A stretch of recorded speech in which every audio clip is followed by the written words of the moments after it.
ചേട്ടാ നമസ്കാരം. നമസ്കാരം. ഒരു ഇടവേളയ്ക്ക് ശേഷം ഇന്നലെ രാഹുൽ ഗാന്ധി വീണ്ടും ലോക്സഭയിൽ എത്തിയിരിക്കുകയാണ്. ലോക്സഭയിലെത്തി സ്വതസിദ്ധമായിട്ടുള്ള ശൈലിയിൽ രാഹുൽ ഗാന്ധി ഒരുപാട് മണ്ടത്തരങ്ങൾ വിളിച്ചു പറയുന്നു. രാഹുൽ ഗാന്ധിയെ അവിടെ ഇരിക്കുന്ന BJP-യുടെ എംപിമാരെല്ലാവരും കൂടെ അതിഭീകരമായിട്ട് എടുത്തുടുക്കുന്നു. ഈ കാഴ്ച നമ്മൾ കണ്ടതാണ്. ഇത് കണ്ടപ്പോൾ എനിക്ക് മറ്റേ ദശമൂലം ദാമു ഉണ്ടല്ലോ ബിജുചേട്ടാ, ചട്ടമ്പി നാട് എന്ന് പറഞ്ഞ സിനിമയിലെ ആ ക്യാരക്ടറാണ് ഓർമ്മ വന്നത്. ദശമൂലം ദാമുവിനെ എല്ലാവരും കൂടെ എടുത്തിട്ട് അടിക്കുമ്പോൾ പുള്ളി ഇങ്ങനെ പറയുന്നുണ്ട്, ഇതൊരുമാതിരി തെരുവ് പട്ടികൾക്ക് എല്ലും കഷ്ണം കിട്ടിയതുപോലെ ഒരുത്തനായിട്ട് അടിക്കട എന്ന് പറയുന്നത് പോലെ. പിന്നെ ദശമൂലം ദാമു പറയുന്നുണ്ട്, എന്താണ് ഇനിയും എന്നെ അടിക്കുകയാണെങ്കിൽ ഒറ്റയടിക്ക് കൊന്നേക്കണം, എനിക്കിങ്ങനെ ഇഞ്ചിഞ്ചായി ചാവാൻ വയ്യ എന്നിങ്ങനെ പറയുന്ന ഡയലോഗൊക്കെയാണ് എനിക്ക് ഓർമ്മ വന്നത്. അത്ര വലിയ മണ്ടത്തരവും ബ്ലണ്ടറൊക്കെ കൊണ്ടാണ് രാഹുൽ ഗാന്ധി വന്നത്. പണ്ട് നമുക്കറിയാലോ ബിജുചേട്ടാ, രാഹുൽ ഗാന്ധി എന്തെങ്കിലും പറയുകയാണെങ്കിൽ അത് കേട്ടിരിക്കാനുള്ള ഒരു ക്ഷമ BJP-യുടെ ഭാഗത്തുനിന്നും അല്ലെങ്കിൽ ഭരണപക്ഷത്തിന്റെ ഭാഗത്തുനിന്നും ഉണ്ടാവുമായിരുന്നു. റൂളിംഗ് പാർട്ടിയുടെ ഡയസിൽ നിന്നും ആരും അങ്ങനെ ചാടി എഴുന്നേക്കാറില്ല. പക്ഷെ അത് ഒരു എന്താണ് അതൊരു ഇതാക്കി എടുത്തുകൊണ്ട് രാഹുൽ ഗാന്ധി നിരന്തരം അതിനെ ഉപയോഗിക്കാനായിട്ട് തുടങ്ങി. കാരണം അതിനുശേഷം റൂളിംഗ് പാർട്ടിക്ക് മനസ്സിലായി, ഇയാൾ പറയുന്ന കാര്യങ്ങൾക്ക് പറയുന്ന സ്പോട്ടിൽ മറുപടി കൊടുത്തില്ലെങ്കിൽ രാജ്യത്തുള്ള ജനങ്ങൾക്ക് സംഭവം മനസ്സിലാവില്ല എന്നുള്ളത് കൊണ്ട് തന്നെ ഇപ്പൊ ഭരണപക്ഷം ചാടി എഴുന്നേക്കും. ഇന്നലെ തന്നെ രാജ്നാഥ് സിംഗ് എത്ര തവണ ചാടി എഴുന്നേറ്റ് മറുപടി കൊടുക്കാനായിട്ട്. പോരാത്ത നമ്മുടെ അമിത്ഷാ എത്ര തവണ ചാടി എഴുന്നേറ്റ് തെണ്ടിത്തരം പറയരുത് എന്ന് തന്നെയാണ്, ആ ഭാഷ തന്നെയാണ് അമിത്ഷാ ഉപയോഗിച്ചത്. വളരെ ശക്തമായിട്ടുള്ള വിമർശനമായിരുന്നു അമിത്ഷാ ഒക്കെ ഉന്നയിച്ചത്. കിരൺ റിജിജു രാഹുൽ ഗാന്ധിയെ അതിഭീകരമായിട്ട് വലിച്ചു കീറി കളഞ്ഞു കിരൺ റിജിജുവിന്റെ ഇന്നലത്തെ പ്രസംഗം എന്ന് പറയുന്നത്. അപ്പോ രാഹുൽ ഗാന്ധിയുടെ ആ വിഷയം എന്ന് പറയുന്നത് ഒരു ഹിമാലയൻ ബ്ലണ്ടറുമായിട്ടാണ് രാഹുൽ ഗാന്ധി വന്നത്. മറ്റേ ധോക്ലാം വിഷയത്തില് ചൈനീസ് ടാങ്കുകൾ അടുക്കുന്നു വരുന്നു എന്നൊക്കെ പറഞ്ഞുകൊണ്ട് അതിഭീകരമായിട്ടുള്ള ഒരു പ്രസ്താവനയായിട്ടാ വന്നത്. അത് കേട്ടപ്പോ എനിക്ക് യഥാർത്ഥത്തിൽ പണ്ട് നിർമ്മലാ സീതാരാമൻ പ്രസംഗിച്ചുകൊണ്ടിരുന്നപ്പോ കോൺഗ്രസിന്റെ ഭാഗത്തുനിന്ന് ഒരാൾ വിളിച്ചു പറയുന്നുണ്ടായിരുന്നു കറപ്ഷൻ എന്ന്. അപ്പൊ ഉടനെ നിർമ്മലാ സീതാരാമൻ പ്രസംഗം നിർത്തിയിട്ട് പറഞ്ഞു, അറേ കറപ്ഷൻ കെ ബാരെ കോൺഗ്രസ് പാർട്ടി ഡെറ്റോൾ സെ സാഫ് കീജിയെ ഭായി എന്ന്. കറപ്ഷൻ എന്ന് പറഞ്ഞ വായ ഡെറ്റോൾ കൊണ്ട് കഴുകിക്കളാ. കറപ്ഷനെ കുറിച്ച് നിങ്ങളാണോ പറയുന്നത്? അതുപോലെ രാഹുൽ ഗാന്ധിയാണ് ചൈനയും ഇന്ത്യയും തമ്മിലുള്ള സംഘർഷത്തെക്കുറിച്ചും ചൈനയെ ഇത് പറയാൻ നിൽക്കുന്നത്. എത്ര അക്സായ് ചിഹ്നം വരെ എടുത്തു കൊടുത്ത ആൾക്കാരാ. അതിന്റെ കൂട്ടത്തിൽ നമ്മുടെ വാങ്ചു നമുക്കറിയാലോ, ഈ ജൻസി കലാപം നമ്മുടെ നാട്ടിൽ ആദ്യമായിട്ട് അവതരിപ്പിച്ച മഹാനാണ്. പുള്ളിക്കാരനെയും കഴിഞ്ഞ ദിവസം കേന്ദ്ര സർക്കാർ അതിഭീകരമായിട്ട് വിമർശിച്ചിട്ടുണ്ട്. അത് കേന്ദ്രം പറഞ്ഞ വാക്കെന്ന് പറഞ്ഞാല് പോയിസൺ എന്നാണ് ഇയാളെ കുറിച്ച് പറഞ്ഞിരിക്കുന്നത്, വിഷം. ഈ വിഷത്തിനെ ഒന്നും പുറത്തോട്ട് ഇറക്കി വിടാനായിട്ട് പറ്റില്ല എന്നുള്ളത്. ഇനി അവന്റെ നാവ് പൊങ്ങില്ല എന്ന് പറയുന്നത് പോലെയാണ് കാര്യങ്ങളുടെ കിടപ്പെന്ന് പറയുന്നത്. അപ്പൊ ഇന്നലെ നമ്മുടെ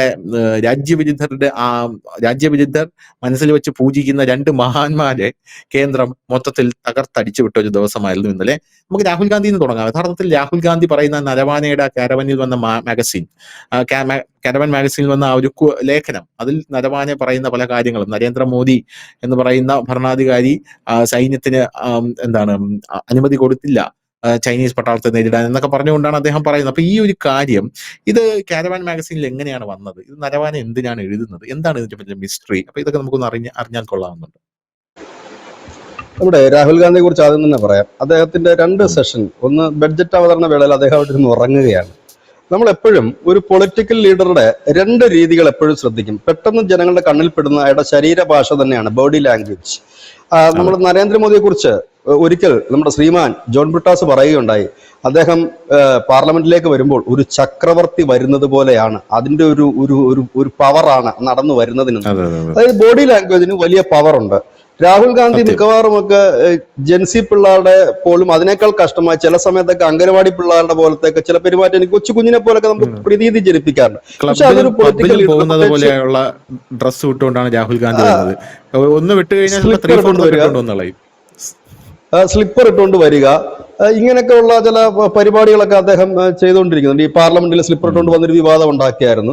കഴിഞ്ഞ ദിവസം രാഷ്ട്രപതി ഭവനിൽ ശ്രീമതി ദ്രൗപദി മുർമു 2 തവണ രാഹുൽ ഗാന്ധിയോട് പറഞ്ഞു, താങ്കൾ വരുമ്പോൾ നമ്മുടെ രാജ്യത്തിന്റെ കോഡ് ഇതാണ്, ഡ്രസ് കോഡ് ഇതാണ്, അതെന്തോ ഒരു ഷെർവാണി സൂട്ടോ എന്തോ ആണത്, അത് ധരിച്ചുകൊണ്ട് വരണമെന്ന് പറഞ്ഞു. അദ്ദേഹം അത് ദിവസത്തിന് ഒരു എല്ലാവരും ഒരു ഷോള് ധരിച്ചിരുന്നു. ആ ഷോളിന് ഒരു പ്രത്യേക പേരുണ്ട്. അത് നമ്മുടെ രാജ്യത്തിന്റെ ചരിത്രവുമായിട്ട് ബന്ധപ്പെട്ട ഒരു സാധനമാണ്. രാഹുൽ ഗാന്ധിയെ ധരിക്കാനായിട്ട് തയ്യാറായില്ല, അതാ സംഭവം. തയ്യാറായില്ല, അതാ പറഞ്ഞത്. അപ്പം അത് ഈ എന്താ പറയുക, ഒരു വല്ലാത്തൊരു പ്രകൃതം. അത് പോട്ടെ, അദ്ദേഹത്തിന്റെ ശരീരം. ഇനി അതിപ്പോ ശരിയാക്കാൻ പറ്റുമോ ഇല്ലയോ എന്ന് എനിക്കറിയില്ല.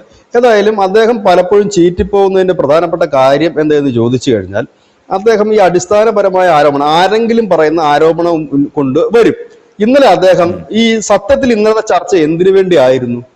ശരിക്കും ബഡ്ജറ്റിനെ കുറിച്ചല്ലേ ഇന്നലെ ചർച്ച ചെയ്യേണ്ടത്, അല്ലെ? ബഡ്ജറ്റ് അവതരിപ്പിച്ചു, അതിന്റെ നന്ദി പ്രമേയ ചർച്ചയാണ് നടക്കുന്നത്.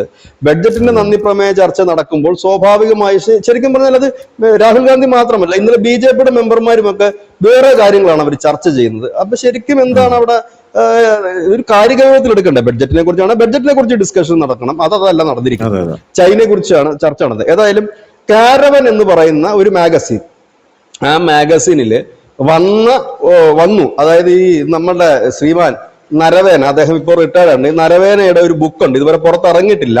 4 Strands of Destiny എന്നാണ് ഈ ബുക്കിന്റെ പേര്. ഈ 4 Strands of Destiny എന്ന് പറയുന്ന ബുക്ക് പുറത്ത് എത്തിയിട്ടില്ല, ഇറങ്ങിയിട്ടുമില്ല. എന്താണ് അതിനെക്കുറിച്ച് അതിന്റെ പ്രസാധകരൊന്നും പറയുന്നില്ല, അത് നരവേനൊന്നും പറയുന്നില്ല, ആരും ഒന്നും പറയുന്നില്ല. ഈ ബുക്കിൽ അത് ശ്രദ്ധിച്ചു കേൾക്കണം ഈ വരികൾ. ആ ബുക്കിൽ പറയുന്നു എന്നും പറഞ്ഞുകൊണ്ട് കാരവൻ റിപ്പോർട്ട് ചെയ്താണ്. അവരങ്ങനെ തന്നെയാണ് റിപ്പോർട്ട് ചെയ്യുന്നത്, അല്ലാതെ നരവേന പറഞ്ഞു എന്നല്ല. നരവേന അതിനകത്ത് ബുക്കിൽ ഇറങ്ങാത്ത ബുക്കിനെ കുറിച്ചാണ് പറയുന്നത് കേട്ടോ. ആ ബുക്ക് ഇറങ്ങിയിട്ടില്ല, ആ ബുക്കിനകത്ത് എന്തൊക്കെയാണെന്നുള്ള നരവേനയ്ക്ക് മാത്രമേ അറിയൂ. ആ ബുക്കിനെ കുറിച്ച്, അതായത് ഇറങ്ങാൻ പോകുന്ന ബുക്കിനെ കുറിച്ച്, അതിൽ ഈ ഗാൽവാൻ താഴ്വരയില് ചൈന ഇന്ത്യയുടെ ഭൂമി കൈവശപ്പെടുത്തിയതായി പറയുന്നതായി സൂചന. ഇത് സ്വാഭാവികമായി മാധ്യമങ്ങൾ കൊടുക്കാറുള്ളതാണ്. ഇറങ്ങാൻ പോകുന്ന ബുക്കിനകത്ത് ചില പ്രമുഖ നേതാക്കളെ കുറിച്ച് ചില സൂചനകളുണ്ട് എന്ന് മാധ്യമങ്ങൾ കൊടുക്കും. സ്പെക്കുലേഷൻ ആണത്, മാധ്യമങ്ങളെ തെറ്റ് പറയാൻ കഴിയില്ല.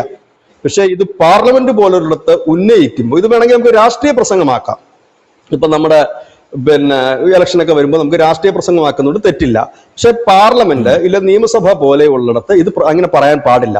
അവിടെ പറയാവുന്ന കാര്യങ്ങൾ അടിസ്ഥാനപരമായ കാര്യങ്ങളായിരിക്കണം, തെളിവുകളുള്ള കാര്യങ്ങൾ മാത്രമാണ് അവിടെ അവതരിപ്പിക്കുന്നത്. അതല്ലാത്തതാണെന്നുണ്ടെങ്കിൽ ആ രേഖകളിൽ നിന്ന് നീക്കം ചെയ്യും. അപ്പോഴാണ് സ്പീക്കർ പറയുന്നത് വിവരക്കേട് പറയാൻ അവിടെ ഇരിക്കും, ഇതൊന്നും അല്ല ഇവിടെ പറയേണ്ടത് പറയുന്നതിന്റെ കാരണം അത് ആ സബ്ജക്റ്റിന്റെ അല്ലാത്തത് കൊണ്ടാണ്. ഇവിടെ കാരവൻ മാസിക ഇത്രേ പറഞ്ഞുള്ളൂ, അതിൽ ഇങ്ങനെ ചില സൂചനകൾ ഉണ്ട് എന്ന് പറഞ്ഞു. അത് മാധ്യമങ്ങൾ സാധാരണ ഉപയോഗിക്കുന്ന വാക്കുകളാണ്. ഇപ്പൊ ആരെങ്കിലും ഒരു ആത്മഹത്യ എഴുതി കഴിഞ്ഞാൽ പറയും അതിനകത്ത് ഇന്ന ആളെ കുറിച്ചുണ്ട് എന്ന് പറയും. അതാ ഒരു ചിലപ്പം ഈ പ്രസാധകനുമായിട്ടുള്ള അഡ്ജസ്റ്റ്മെന്റും ആയിരിക്കും ഇതിനൊന്ന് റീച്ച് കൂട്ടാൻ വേണ്ടിയിട്ട്. എനിവേ എന്തോ ആയിക്കോട്ടെ, അതെടുത്തു കൊണ്ടുവന്നു പാർലമെന്റിൽ കൊണ്ടുവന്നു. പാർലമെന്റിൽ കൊണ്ടുവന്നിട്ട് ഇദ്ദേഹം പറഞ്ഞു നരവേന പറഞ്ഞു എന്ന് അങ്ങ് പറഞ്ഞു. നരവേന പറഞ്ഞിട്ടുണ്ട് ഗാൽവാനിൽ ചൈന ഇന്ത്യയുടെ ഭൂമി കയ്യേറിയത്. എന്നാൽ ഇന്ന് വരെ ഇന്ത്യൻ സൈന്യം, അതായത് ആ 2020 നടന്ന സംഭവത്തിന് ശേഷം ഇന്ന് വരെ ഇന്ത്യൻ സൈന്യം പറഞ്ഞിട്ടുള്ള ഒരു കാര്യം, 1 ഇഞ്ച് ഭൂമി പോലും കയ്യേറാൻ ഞങ്ങൾ അനുവദിച്ചിട്ടില്ല, ഇനിയിട്ട് അനുവദിക്കുകയുമില്ല എന്നാണ് ഈ നരവേന ഉൾപ്പെടെ പറഞ്ഞിട്ടുണ്ടിരിക്കുന്നത്. അവിടെയാണ് അദ്ദേഹം പറയുന്നത്. അതോടൊപ്പം തന്നെ അതിനകത്ത് പറഞ്ഞ ഒരു വലിയ കാര്യമുണ്ട്, അത് മറച്ചു വെക്കുകയും ചെയ്തു. അത് പുറത്തു വന്നിട്ടുള്ളതാണ്. അതിൽ അദ്ദേഹം പറഞ്ഞൊരു കാര്യം, അത് അദ്ദേഹം ഇന്റർവ്യൂവിൽ പറഞ്ഞിട്ടുള്ള കാര്യമാണ് നരവേന. അത് ഈ ബുക്കിൽ ഉണ്ടാകുമല്ലോ സ്വാഭാവികം. അദ്ദേഹം പറഞ്ഞത് 2020 ജൂൺ 16 ഷീ ജിൻ പിങ് ജീവിതത്തിൽ ഒരിക്കലും മറക്കാത്തൊരു ദിനമായിരിക്കും അത്. ഷീ ജിൻ പിങ്ങിന്റെ ബർത്ത്ഡേ ആണ് 2020 ജൂൺ 16. അന്നാണ് ചൈനീസ് പട്ടാളം ഇന്ത്യൻ സൈനികരെ ആക്രമിക്കുന്നത്. നമ്മുടെ കുറച്ച് ജവാന്മാർക്ക് വീരമൃത്യു സംഭവിച്ചു. പക്ഷെ നമ്മൾ കൊടുത്ത തിരിച്ചടി ഷീ ജിൻ പിങ് ജീവിതത്തിൽ ഒരിക്കലും മറക്കില്ല. അതായത് പതിറ്റാണ്ടുകൾക്കിടയ്ക്ക് ഇന്ത്യ കൊടുത്തത് ആഘാതം അയാൾ മറക്കില്ല. അതായത് ആ ബർത്ത്ഡേ ഒരിക്കലും ബർത്ത്ഡേ സമ്മാനം എന്ന രീതിയിലാണ് ചൈനീസ് പട്ടാളം അത് ചെയ്തതായിട്ടാണ് ശ്രീമാൻ നരവേൻ അതിനെ വിശേഷിപ്പിക്കുന്നത്. ഈ പ്രസിഡന്റിനെ സന്തോഷിപ്പിക്കാൻ പട്ടാളക്കാർ ആസൂത്രണം ചെയ്തൊരു സാധനമായിട്ടാണ് വിശേഷിപ്പിക്കുന്നത്. അത് ഇന്ത്യ അറ്റാക്ക് ചെയ്യുന്നു, അത് ഒരു ബർത്ത്ഡേ ഗിഫ്റ്റ് ആയിട്ടിരിക്കട്ടെ എന്ന് കരുതി. പക്ഷെ ഇന്ത്യ കൊടുത്ത മറുപണി ജീവിതത്തിൽ ഒരിക്കലും മറക്കില്ല. അന്ന് നമ്മൾ കേട്ട വാർത്ത 20ഓളം ഇന്ത്യൻ സൈനികർക്ക് വീരമൃത്യു വരിച്ചപ്പോൾ മറു സൈഡിൽ ഏതാണ്ട് 42ഓളം പേർ ചൈനീസ് സൈന്യം കൊല്ലപ്പെട്ടു എന്ന് പറഞ്ഞത് നമ്മളല്ല, റോയിട്ടേഴ്സ് അടക്കമുള്ള വിദേശ മാധ്യമങ്ങളാണ് അങ്ങനെ പറഞ്ഞിരുന്നത്. അതായത് ഡബിൾ കൊല്ലപ്പെടുകയും ചെയ്തു, വലിയ ആഘാതം അവർക്ക് ഉണ്ടാകുകയും ചെയ്ത ഒരു സംഭവം. അതിനുശേഷം നമ്മളുമായിട്ടുള്ള ബന്ധം വഷളാകുകയും ചെയ്തു. അപ്പൊ ഇതാണ് സംഭവം. ഇതിനെ ഉയർത്തിക്കൊണ്ടുവരുന്നു. അപ്പോൾ സ്വാഭാവികമായി തന്നെ പാർലമെന്റ് ചോദിക്കുന്നു പ്രസിദ്ധീകരിച്ചിട്ടുണ്ടോ ഈ ബുക്ക്? ഇല്ല. പ്രസിദ്ധീകരിക്കാത്ത ബുക്കിൽ എങ്ങനെ പറയാൻ പറ്റും, എങ്ങനെ അറിയാൻ പറ്റും എന്ന് ചോദിക്കുന്നു. അപ്പൊ പറഞ്ഞു നിങ്ങൾ പ്രസിദ്ധീകരിപ്പിക്കാത്തതാണ്. സ്വാഭാവികമാണല്ലോ, BJP ആണല്ലോ ഭരിക്കുന്നത്, ഫാസിസ്റ്റുകൾ ഭരിക്കുമ്പോൾ നിങ്ങൾ പ്രസിദ്ധീകരിക്കും. അപ്പോ അമിത്ഷാ ചോദിച്ച ചോദ്യം, അങ്ങനെയെങ്കിൽ നരവേനയ്ക്ക് കോടതിയിൽ പോകാൻ പാടില്ലേ? എന്റെ ബുക്ക് എന്നെ കൊണ്ട് സമ്മതിപ്പിക്കുന്നില്ല എഴുതാൻ, എന്നെ കൊണ്ട് പുറത്തിറക്കാൻ എന്തുകൊണ്ട് അദ്ദേഹം പോയില്ല? അദ്ദേഹം ഇതിനെക്കുറിച്ച് ഇതുവരെ ഒന്നും പറഞ്ഞിട്ടില്ലല്ലോ എന്ന് പറയുന്നു. ഇത് പറഞ്ഞു കഴിഞ്ഞപ്പോ ചൈനയെ കുറിച്ച് ഈ ഒന്നാമത്തെ കാര്യം, ഈ രാഹുൽ ഗാന്ധിയുടെ ഫാമിലി എന്ന് പറഞ്ഞു കഴിഞ്ഞാൽ ഈ രാജ്യത്തുള്ള കംപ്ലീറ്റ് കുഴപ്പം ഉണ്ടാക്കി വെച്ചൊരു ഫാമിലിയാണത്. കയ്യേറ്റമായാലും സ്ഥലം വിട്ടുകൊടുത്തതായാലും കൊള്ളതാഴ്മകളായാലും വർഗീയതയായാലും കുത്തിത്തിരിപ്പായാലും എല്ലാം ഒരു കുടുംബക്കാരാണ് ഇവിടെ ഉണ്ടാക്കി വെച്ചിരിക്കുന്നത്. ഒരു കുടുംബം നമ്മുടെ നാട്ടിൽ ചില കുടുംബക്കാർ ഉണ്ടാക്കി വെക്കുന്ന പൊല്ലാപ്പ് ഭയങ്കരമായിരിക്കും. അതുപോലെ ഈ രാജ്യത്തിന്റെ പൊല്ലാപ്പ് മുഴുവൻ ഉണ്ടാക്കി വെച്ചൊരു ഫാമിലിയാണത്. പാകിസ്ഥാന് POK കൊടുത്തു, അതിന്റെ തലവേദന ഇന്നും നമ്മൾ അനുഭവിക്കുന്നു. പാകിസ്ഥാൻ വെട്ടിമുറിച്ചു, അതിന്റെ ഒരു തിക്തഫലം നമ്മൾ അനുഭവിക്കുന്നു. ബംഗ്ലാദേശിന്റെ അവിടെ നമ്മുടെ പട്ടാളക്കാരെ അടിയറ വെച്ചുകൊണ്ട് അവർക്ക് സ്വാതന്ത്ര്യം വാങ്ങിക്കൊടുത്തു, ഇന്നും അതിന്റെ തിക്തഫലം നമ്മൾ അനുഭവിക്കുന്നു. അങ്ങനെ പറഞ്ഞു കഴിഞ്ഞാൽ ഒരുപാട് ദ്രോഹം ഈ ഫാമിലി നമ്മളോട് ചെയ്തിട്ടുണ്ട്. അതിൽ പ്രധാനപ്പെട്ടതാണ് ഒരു സർവേ കല്ല് പോലും ഇടാതെ, ഇല്ലെങ്കിൽ ഒരു അതിർത്തി കല്ല് പോലും ഇടാതെ ചൈനയ്ക്ക് നൂറുകണക്കിന് ഏക്കർ ഭൂമി അവർക്ക് വിട്ടുകൊടുത്തുകൊണ്ട് ഇത് നമ്മുടേതല്ല അവരെടുത്തോട്ടെ എന്ന് പറയും. ആക്സിയാൻജിൻ പോലുള്ള പ്രദേശങ്ങൾ അവരുടെ കൈവശപ്പെടുത്തുന്നതിന് അവർക്ക് സഹായം ചെയ്തു കൊടുക്കുകയും ചെയ്തവന്മാരാണ് ഇത് പറയുന്നത്. സ്വാഭാവികമായി തന്നെ ഇപ്പൊ രാഹുൽ ഗാന്ധി അത് പറയുമ്പോൾ അച്ഛനും അപ്പനും ചെയ്ത കാര്യങ്ങൾ ആരെങ്കിലും ഓർക്കുന്നത് തെറ്റു പറയാൻ കഴിയുമോ? അതാണ് ഇന്നലെ കിരൺ റിജ്ജു പറഞ്ഞത്. കാരണം കിരൺ റിജ്ജുവിന് എല്ലാം കൊണ്ടും യോഗ്യതയുണ്ട് അത് പറയാൻ. അദ്ദേഹം അരുണാചൽ പ്രദേശിൽ നിന്നുള്ള MP ആണ്. അരുണാചൽ പ്രദേശിന്റെ കൂടുതൽ ഭാഗങ്ങൾ കയ്യേറി എന്നാണല്ലോ രാഹുൽ ഗാന്ധി എപ്പോഴും പറയുന്നത്. ഈ അരുണാചൽ പ്രദേശിന്റെ പ്രധാന പ്രദേശം കയ്യേറിയ അത് ഏത് സമയത്താണ്? നെഹ്റുവിന്റെ കാലത്താണ്.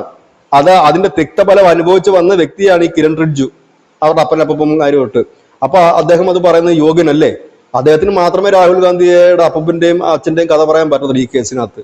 കാരണം അതിന്റെ തിക്തഫലം അനുഭവിച്ച ഒരു മന്ത്രിയാണ് അദ്ദേഹം.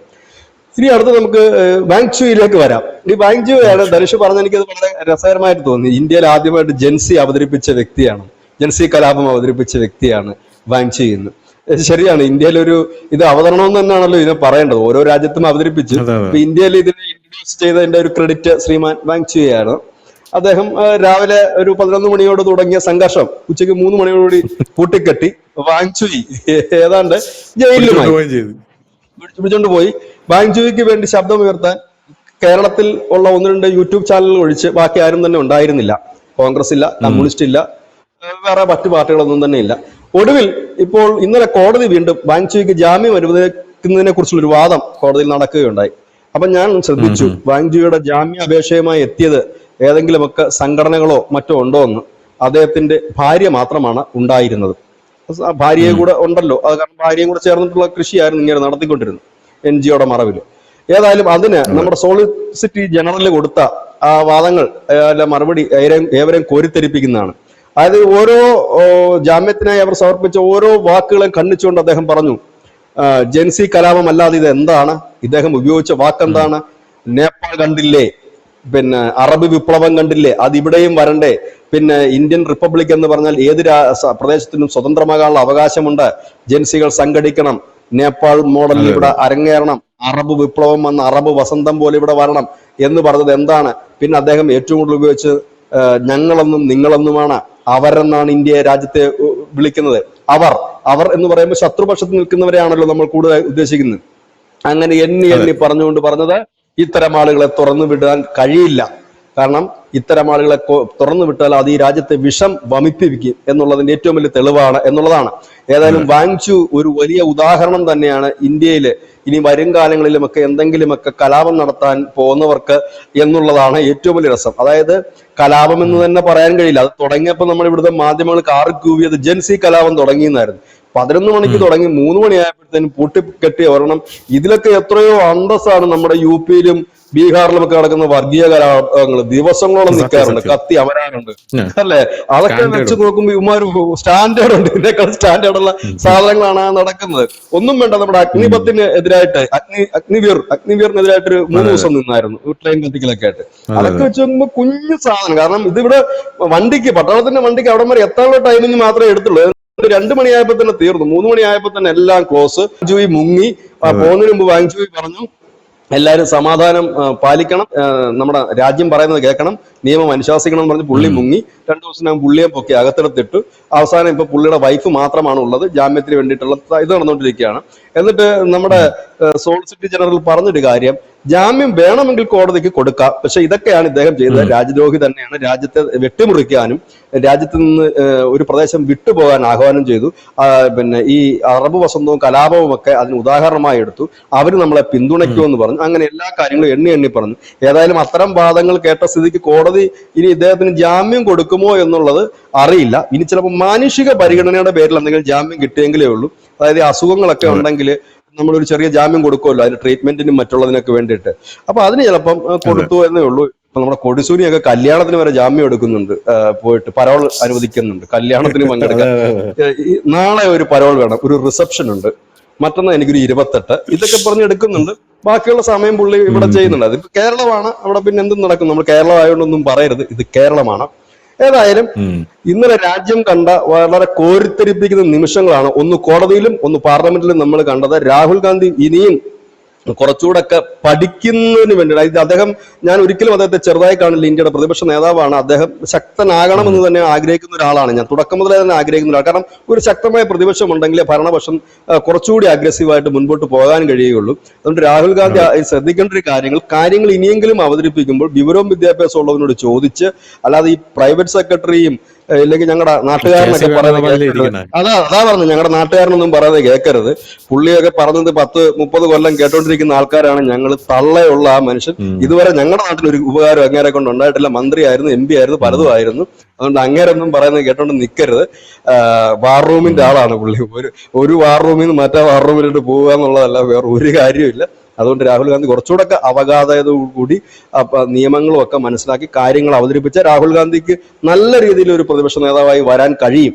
കാര്യങ്ങളെ വ്യക്തതയോടെ പഠിച്ചു പറഞ്ഞു കഴിഞ്ഞാൽ. കാരണം അദ്ദേഹം കൊണ്ടിരുന്ന കാര്യങ്ങളൊക്കെ നിമിഷ നേരം കൊണ്ട് പൊളിഞ്ഞടുങ്ങുന്നതിന്റെ ഒരു പ്രധാന കാരണം അദ്ദേഹത്തിന് ഹോംവർക്ക് ഇല്ല എന്നുള്ളത് തന്നെയാണ്. ഏതായാലും കാരവനെ പോലൊക്കെ ഒരു മാസികയെ വിശ്വസിച്ച രാഹുൽ ഗാന്ധിയാണ് ആദ്യം ഞാൻ കുറ്റം പറയുന്നത്. കാരണം എന്താണ് അതിന്റെ ക്രെഡിബിലിറ്റി എന്നുള്ള കാര്യം എനിക്ക് മനസ്സിലായിട്ടില്ല. ഹിന്ദു വിരുദ്ധമായിട്ടാണ് പലപ്പോഴും എനിക്ക് കാരവനെ തോന്നിയിട്ടുള്ളത്. ഇന്ത്യ വിരുദ്ധം, മോദി വിരുദ്ധമായിട്ടാണ് എനിക്ക് പലപ്പോഴും അതിലെ ലേഖനങ്ങളും മറ്റും തോന്നിയിട്ടുള്ളത്. അങ്ങനെ അല്ലാത്തവരും ഉണ്ടാകാമായിരിക്കും.